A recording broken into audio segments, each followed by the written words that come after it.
Hey, good morning. How are you today? It's Dr. Shirley, and welcome to the Dr. Shirley Show. I'm excited to have you with us. We have been, I think this is show number 17. We have been live every day. Oh, I think I had one day of technical difficulty, which is driving me a little crazy. But anyway, we're here, today, and I'm all about sharing, natural health. I am actually a leader within the Get Well Naturally Now movement, and that's a movement that is about taking your health into your own hands, and by getting healthy naturally, but also just being aware, not just being told that everything that you've ever heard is true. We really have to take responsibility for ourselves, don't we? Oh, good morning, Shine. Hi, Terry, Gretchen, Noreen, nice to see you.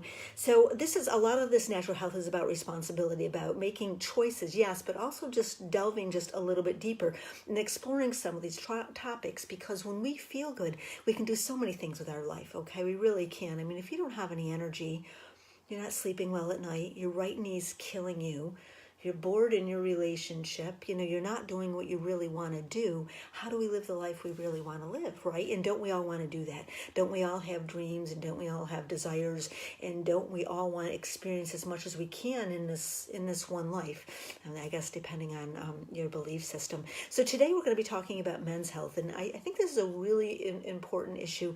You may not hear a lot about it, and this may be for you. I see mostly women on here this morning, which is lovely, because I got to tell you, I do think that the women are the ones that help to facilitate the health of the house. I may be wrong, and maybe that's a little bit too general, but this is from what I know, that the woman would bring this home. I mean, many years ago when I used to see clients all the time, 90% of my clients were female, and the males that I would see were the husbands of, the brothers of, the children of the men that I saw. But towards the end of my practice, which was maybe 7 or 8 years ago, I did see a lot more men being proactive, and that made me very, very happy, because I think it's really important, as partners, that we become very healthy and to take care of each other. I talked about this yesterday, that I think we have a responsibility for that, and because especially as we grow older, and someone's going to need to be taking care of someone. But if we take responsibility for our health and act proactively, and that's what we'll talk about today. Don't wait till something happens. Do things now. Don't wait till you end up with that diagnosis. Don't wait till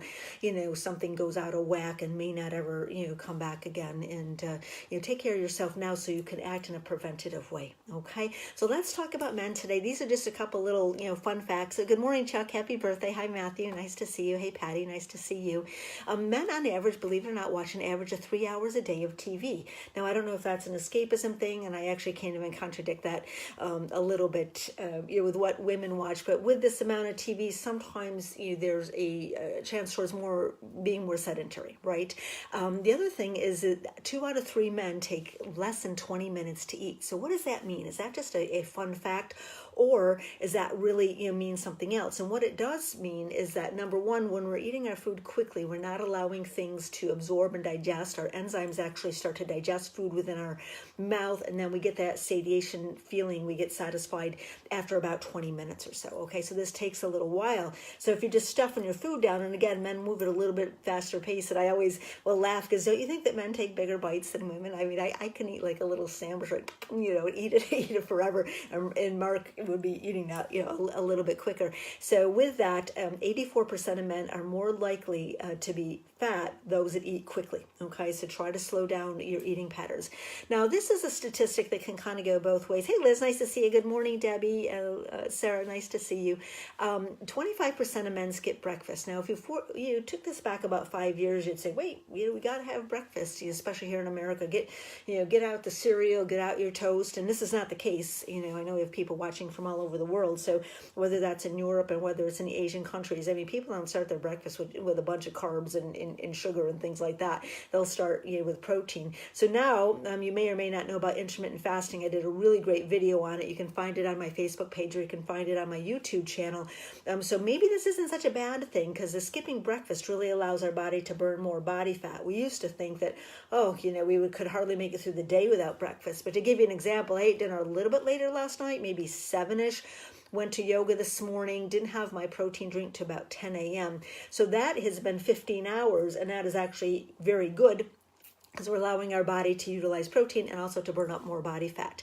Another fun little fact is that men spend on average 101 minutes a day driving. Okay, now that's a lot. Now that may not be the case in some of the rural areas that we're in, but for people that live in city, they actually found that city driving is just as stressful as skydiving. I found that fascinating. I'm like, I don't know. I'm not one that could ever jump out of a plane, but apparently the adrenaline and the aggression and all that kind of thing that may go on, especially with city driving, can be difficult. 25% of men smoke, and I thought that was a high statistic. That's an age between 25 and 44. I'm not going to do a show about smoking. I mean, everybody knows that smoking's not great. If you do smoke and you exercise, you're going to do a heck of a lot better, because those who smoke and exercise are actually better than those that do not exercise at all, believe it or not. So if you are a smoker, no shame. We all have our own, things that we glom onto or need at any particular moment in time. But if you can start to exercise, you're going to help to move some of the garbage out of your body, help your lungs to detoxify, and help to remove some of those toxins. I thought that this was interesting, that 25% of men don't have anyone to confide in. Now, why is that good for health or bad for health? Men have they've been brought up to be, stoic and don't cry and stand up and be a man and pull up your pants and, or is it bootstraps, whatever that is, you know what I'm saying, to be strong. And we women, when we have a problem, like, oh my God, I can't believe it, we'll cry to anyone who will listen, myself included. I had this really bad year last year, and thank goodness for girlfriends. But when, men are not, communicating or really sharing feelings, and those feelings stay inside. And so whether that may involve, going to counseling, that may involve, opening up to a friend and having some real conversations, but that can contribute to some of the health issues. All right. So let's talk a little bit about the prostate. The prostate is a super important gland within men, but it's a very susceptible gland. Okay. I couldn't believe it when I was just doing some, I'm pretty familiar with all this, but I'd like to find out some of the latest for you so I can bring you some of the latest and greatest. And I found out that prostate cancer is only second to skin cancer. That's pretty big, and a full 30% of men are expected to have prostate cancer in their lifetime. Now, those are big statistics. I actually had to double check that. I didn't go with one source. I actually looked at 3 sources, and they're all right around the same. Now, prostate cancer isn't a death sentence, not like, say, pancreatic cancer, liver cancer or something like that, because it's so encapsulated within the testicles, and it actually has a very hard shell around it. So, again, I'm not a doctor. I probably should throw that out there. I'm a doctor of naturopathy. I have a degree in health and wellness counseling. I'm a yoga instructor. I'm an author. I'm not a medical doctor, but I've done a lot of study of this because I've been working in this field, for over 30 years now. And so by keeping the prostate healthy, again, it's the prevention of what we really want to do. Over 40,000 people lose their prostate. Okay, 40,000 men, not people. 40,000 men have their prostate, surgically removed every year. Now, what does this mean? Maybe, the cancer's gone and that's good. It's not normally one that spreads too much, but again, we all get to make our own decision with this. But when the prostate goes, we are having trouble, with urination, or we're really not able to enjoy sex anymore. And, whether that's, man or woman, I mean, that can be a depressing time of life, and you've seen movies about this and, how men change. And we're going to talk about andropause, which affects men over the age, usually 45, to 50. We'll talk about that a little bit later on in the show. So especially with men over 60, it's super, super important to take care of your prostate. All right. And it really doesn't involve all that much. We're going to go through some different steps so you can learn some tips on how to do this. So take that proactive. Now, the PSA, you may know that's a prostate-specific antigen, and that's the marker that's used to measure a healthy prostate. The number is 4 on a blood test. Your doc will tell you this, and so you want to keep that number below 4. And again, your medical doctor will guide you through all of that. There's also something called BPH, and that's benign prostate hyperplasia, and that basically means that the prostate is enlarged. And when the prostate enlarges, it puts pressure, our urinary urethra actually is wrapped around the prostate, so it puts pressure on the urethra. So we may have sometimes difficulty urinating, or sometimes sporadic urination, and then sometimes just gotta go type of urination. So that's the urinary canal is absolutely affected by the size of the prostate. All right, one of the best things that you can take is the simplest of all herbs. And again, I'm not prescribing, I'm not diagnosing. I encourage you to do your own research, but I will tell you that the herb saw Palmetto has been proven in study after study after study to be just as effective as some of the medications, but even more effective as a preventative. Okay, it's a fruit. Some of the plants live over 700 years. I mean, I find that amazing. They come from the southeast part of here in the United States, and the plant grows to be about 10 foot tall. And we use the fruit. Okay, now obviously you're probably not going to eat the fruit. You're going to get a capsule. Again, good quality. You don't have to go spend $50 for your saw palmetto, but please, please, please don't buy stuff that's $2 or $3. Don't buy these buy one get the second one for a penny. Okay, because this stuff can be crappy. All of these herbs can be crappy. There is no, I used to be bothered when they said, oh, the FDA doesn't regulate this. Well, you know what? They don't regulate this. I mean, I've seen companies that, have so much garbage in them and fillers. I talked about it on a show a little while ago. I used to have, clients bring in, I want to see what they're taking. Sometimes there's like yellow dye and red dye, even in kids' vitamins, right? I mean, why would you want to give your kids a Flintstone vitamin that has sugar in it and has yellow dye and red dye in there? I know I've gotten a little bit off topic, but the point is you want to get pure. All it should say on there is saw palmetto, okay? It doesn't need to have any fillers, doesn't need to have any additives. It just needs to be from a good company. And again, I don't advertise or promote any companies on here. Obviously, I have my favorites. If you want to know what I suggest, I'd be happy to turn you on to that. So just send me a message. So one of the things that actually the Mayo Clinic found that after prostate surgery that saw palmetto helped the recovery. It went a lot faster. It also is going to help with hair growth. Okay, so one of the things that happens is men and women. Yesterday we talked women's health and how we can lose our hair too, but none of that feels real good. But it has been shown to be helpful with hair growth or to stop, so the losing does not continue. It's going to increase sexual activity in the form of it won't increase your activity. That's no guarantee. You're responsible for that, but will increase your drive. Okay, you'll have more of a sex drive. You'll have an increased libido. It's also very helpful for the health of your kidneys. Okay, and these kidneys can start to weaken as we age. In the bladder system, we talked about a little bit yesterday. The bladder is a very weak system, so the saw palmetto can be helpful to strengthen that as well. Saw palmetto helps with muscle mass, and muscle mass obviously helps with our posture. Muscle mass helps with our stability, so we're not prone to injuries, whether that's falling on a hip or a bad knee or anything along those lines. Also helps with back problems, because the stronger our core is, the less structural problems that we're going to have. Has been shown to be to treat impotence. Okay, so again, you can look up some of the stuff. These are just some of the things that I have found out. It does increase your testosterone, and that's really what this is all about. Okay, testosterone is the main hormone in a man's body, and it's important, and we lose this as we age. Okay, that's just normal. That's part of the aging process. But there are ways to keep this in check. And again, this is your responsibility. If you want to feel a certain way or look a certain way, it's really up to you, to make those choices. We only have, hi, good morning, Diane. Hi, Peter. We only have this one body. And, I know some of you are very fastidious about taking care of your car, and fantastic, right? Okay, the oil's got to be changed. It's time to go in. I got to wash the windows. It's springtime. We got to call out, the basement. I got to change, the air filters and the air conditioning twice a year. The filter, I don't know if I've ever changed mine, and I admire this. Okay, I'm not teasing this. My point is more that do some self-reflecting. What do you need to do for your body? What do you need, to change? What do you need to swap out? And so the more classes you listen to from me, you start to realize there's things that we need to eliminate, and then there's things that we need to pull in. And then there's also our mental health and our spiritual health and our relationship health. All of this goes in. Sounds like a full-time job, doesn't it? I sometimes feel that way. One of the things I do want to put in as a disclosure is that if you are taking prostate meds, you probably should talk to your doctor about, taking saw palmetto. There may be interactions there. And also, too, if you are on any blood thinners, saw palmetto is not recommended. And just as a side note for all you women out there, saw palmetto has also been known to increase breast size for women. So it has some side effects in a lovely way for women, if that's indeed what you're looking for. Now, another thing that can go on, is that we can increase our sperm count with saw palmetto. And, having some infertility is, it can be difficult, right? And you're seeing more and more of this, and I am really convinced that so much of this is environmental, not to the fact that, okay, the plastics, the additives, or the additives, the chemicals and the dyes are affecting that. But what they're doing is that they are increasing the estrogen within the body. Okay, and when we increase the estrogen in the body, then we have more of a chance for different cancers. So we have to really look at this, this environmental part as we're thinking about our sperm. Believe that or not.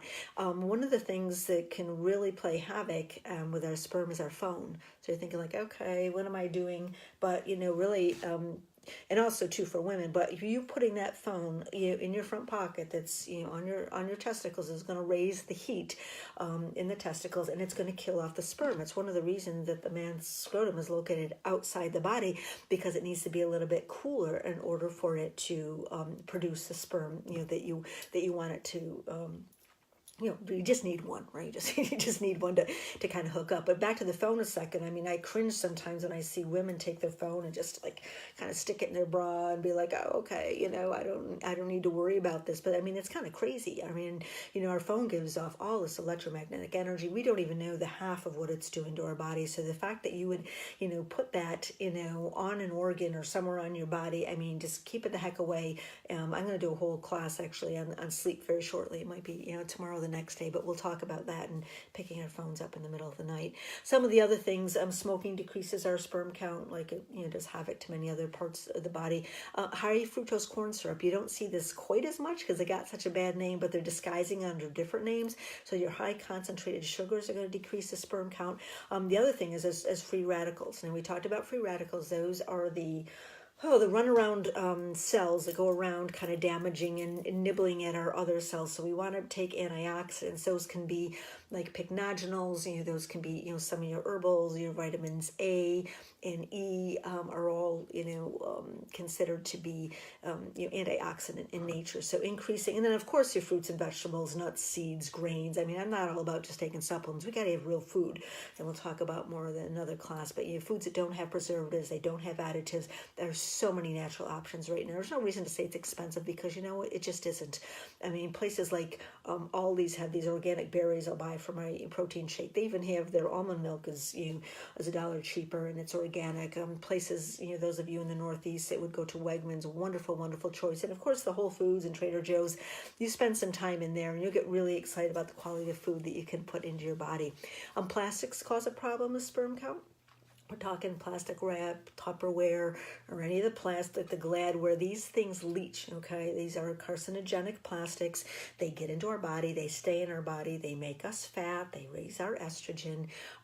They put stress on our liver. They put stress on our kidneys. And I know sometimes, like I teach a class. It's called a Certified Herbalist class. And that class is online if you're interested in getting like a full-blown, great education, to take care of your family. But sometimes when I start talking about all this, people get a little bit like, whoa, that's like way too much, or it feels overwhelming.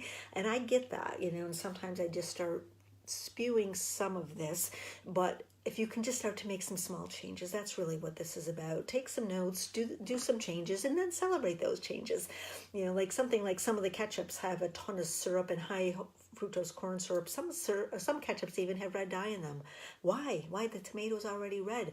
But why here in America do we need sugar put into our ketchup? Why do we need the high fructose corn syrup? Why do we need additives? I mean, ketchup should just be ketchup. So as you start to think about this and read the labels, it sounds silly, but you got to read the labels and see what the heck is in there. Another thing that can, like we just talked about in regards to sperm count, is men wearing tight underwear. You may have heard this, but it's not really a joke. It's based on physiology. Again, a tighter underwear is going to pull the testicles tighter, closer to the body. It's going to make them warmer. Sperm don't do well in a warm environment. So if you're looking to get pregnant, when your sperm count is down, these are some things that you can do about it. Things that help with sperm count is something called maca. You can read about that. That's an herbal that's also meant for sexual drive. Ashwagandha is very big and up and coming. It's also very helpful for women with hormonal balance. American ginseng has been shown to increase the sperm count. as does garlic. Garlic is like a miracle food. I mean, it is, if you can get garlic, in your body every day, you'd be amazed. It's actually called Russian penicillin. And I remember seeing this joke once. It's because they don't have health insurance, like put some garlic on it. But I've put garlic in my ears for earache. I remember having really, really bad, toothache, and I was couldn't get into the dentist for a number of days. I actually sliced open a piece of garlic, stuck it right up on my tooth, and I slept with it. It takes the pain down. I mean, I still need to see the dentist. It's not about that, but I was able to be comfortable, during that period prior. Some foods that also are helpful and high in zinc are going to be helpful for a sperm count and for the prostate as well too. This could be your yogurts, shrimps, even venison. I know a lot of you men, like to hunt, and that's a good choice because they're usually as an additives or pesticides, unless they're, I guess, on a farm that's spraying that stuff. Selenium, which is antioxidant, you're going to find that in turkey and salmon. Very good for the prostate and for the sperm. CoQ10, one of my favorites. It's good for the heart, found in seafood. And then vitamin E. Vitamin E is a standout. It is just, I've been taking 400 to 800 units of vitamin E for, I don't know, maybe about 20 years. Long time. And it sounds pretty basic, but it's wonderful for your skin. It's been shown to prevent second heart attacks, first heart attacks. I just think it's something everybody should take. But, that's that's where I'm coming from. And then the last thing I want to talk to you about, is this andropause. Has anyone here heard of that before? We've got a nice group here this morning.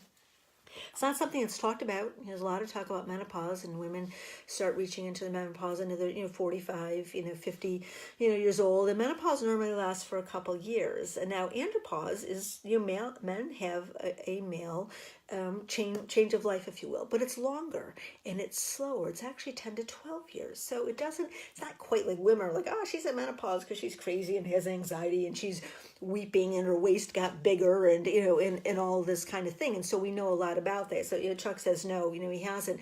And it's, I think, a very important issue to talk about. Number one, so we can deal with it correctly. Number two, so we can understand what's going on in our body.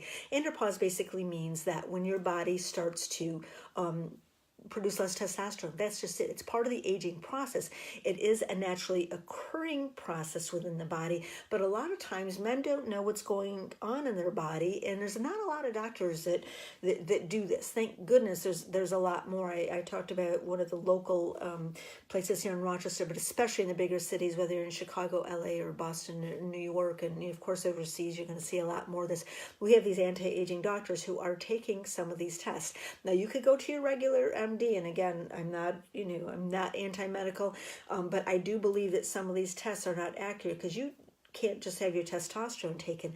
You need to have your free testosterone taken. There's different types of testosterone, so you want to go to an expert to figure this out, okay? And then the other thing is that your body shifts, or they may say like, oh, your testosterone's normal for a 60-year-old guy. Well, how about having testosterone like a 40-year-old guy? Doesn't that sound better? And so we don't necessarily have to have this decline and consider this normal when there's all of these, new, and this is natural therapy, okay? This is not, these are not drugs. So let me tell you about some of the things that happens as the testosterone starts to decrease. First of all, testosterone peaks at 20. Whoa, right? It peaks at 20, and it literally goes down 1% per year or 10% per decade. So there's no wonder if you peak at 20 that by 30, 40, 50 that this testosterone has been a downward spiral, for a long period of time. From there, you may start to experience low energy. This is low physical energy. I'm tired in the morning. I'm tired in the afternoon. I just don't have that vim and vigor. I've lost some of my vitality. You start to see the posture shift a little bit more into a little bit more of a sunken, kind of a thing, head down, just this kind of a thing that you would attribute to someone being older, than perhaps someone in their 50s. You're going to see a lower mental energy too, and this doesn't necessarily translate to a depressive state, but just not the same zest for life. For women, for those of us over 50, we start to get inspired at this age. We've raised our children, maybe they're out of college by now, and we get inspired. We want to go start a job, we want to go travel, or do a new business, or take up art class, or become a kung fu expert, or whatever that is. We become inspired, and when men get in their 50s, they actually feel like, oh, if I haven't been successful by now, which is how a lot of men measure worth, not correctly, but this is, can be, self issues. It's probably not going to happen, for me. So there becomes a mental decline and kind of a disengagement as well, too. I have found that men have been successful in life, whether that's the best shoe shine, guy, or the best guy, the best electrician in the world, or, the best CEO, whatever that is. If men feel good about the work that they do, then they will continue to go on and do more of that. I have also find that those that have worked, say, in a 9 to 5, 8 to 5, whatever kind of thing, when they get to be 60, it's kind of like, okay, I've done my thing and I'm going to retire. But for those men who have outside interests, outside hobbies, outside business, they just keep going all the way through 50, 60, 70, 80 and beyond, because my goodness, don't we all have a lot to share? We have a lot of wisdom. So getting involved in outside activities, starting a business, all that is going to help with your longevity and your health as well too. So another thing that goes on is that you've got to reduce sex drive. All right, you just do. The testosterone is the driver.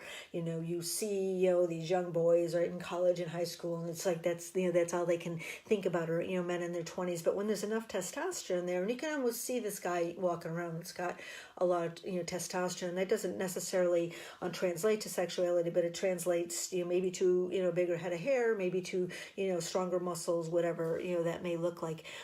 Also too, if we don't have enough testosterone, we start to have difficulty with erection, erectile dysfunction, which I'm glad it's being talked about. You see it on TV, but again, if you can work with a practitioner and get some testosterone into your body in a natural way, you're going to see all of this shift really within about a 3 to 4 month period of time.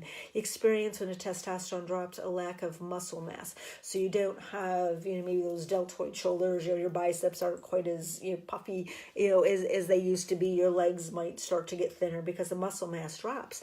And also when we have muscle mass, it burns off more calories, okay? And so sometimes our legs may get thinner as men, and the arms may get thinner, but the belly gets bigger. We're holding more body fat. So there's kind of this whole shift that goes on that doesn't feel real good, from a confidence level as well too. We do have increased fat storage, and men primarily do get it around the belly, and that's okay. We women, our arms, hips, thighs, it's all over the place. Another thing that goes on with low testosterone is a lower bone density. Talked about that yesterday for women, so more susceptible to hip break, leg break, any kind of injury, any kind of fall. We start to lose our balance a little bit. Things like yoga can be very helpful with balance, or qigong, or some of those nice energetic Eastern modalities of working with the body and the mind. The other thing that goes on is that we end up being irritable, right? There's even a movie, right? I forget who was in it, Jack Klugman or someone, was called Grumpy Old Men, right? So there's kind of this this thing like, oh well, he's grumpy, but you know what? When men start taking testosterone, then their mood increases and they start feeling a lot better. So you can have all this tested. I'm not the expert in this. I've just done a lot of reading. If you want to read more about it, I suggest the Suzanne Somers books. I should have looked these up from yesterday. I'm sorry. Google Suzanne Somers. Go to Amazon, put in Suzanne Somers. She's got, I know it's the Sexy Years, Healthy. I'm sorry, I just don't recall. But all of her books talk about all of the hormones, whether it's human growth hormone, which is very helpful for the body, your natural progesterone, which we talked about at length yesterday. Okay, so that's pretty much it, for what I have for men's health. Obviously, we've talked about the heart already, and cholesterol, and that it goes hand in hand. So if you want to know more about that, go to my videos. Again, I have a YouTube channel, so if you go to YouTube, put in Shirley Picaretto, and you can subscribe to my channel. And when you subscribe to my channel, then you get an update, when this comes on. You can also find them on my Facebook page as well too. And my website is getwellnaturallynow.com. You can sign up for a newsletter there. And if you have any questions, just send me a message. I do consultations for sure, like an hour consultation. If that's what you need, then that's fine. But if you just have a question, that's fine too. Diane says, I was going to post the name of the cream from yesterday. I did that, Diane. I answered your question.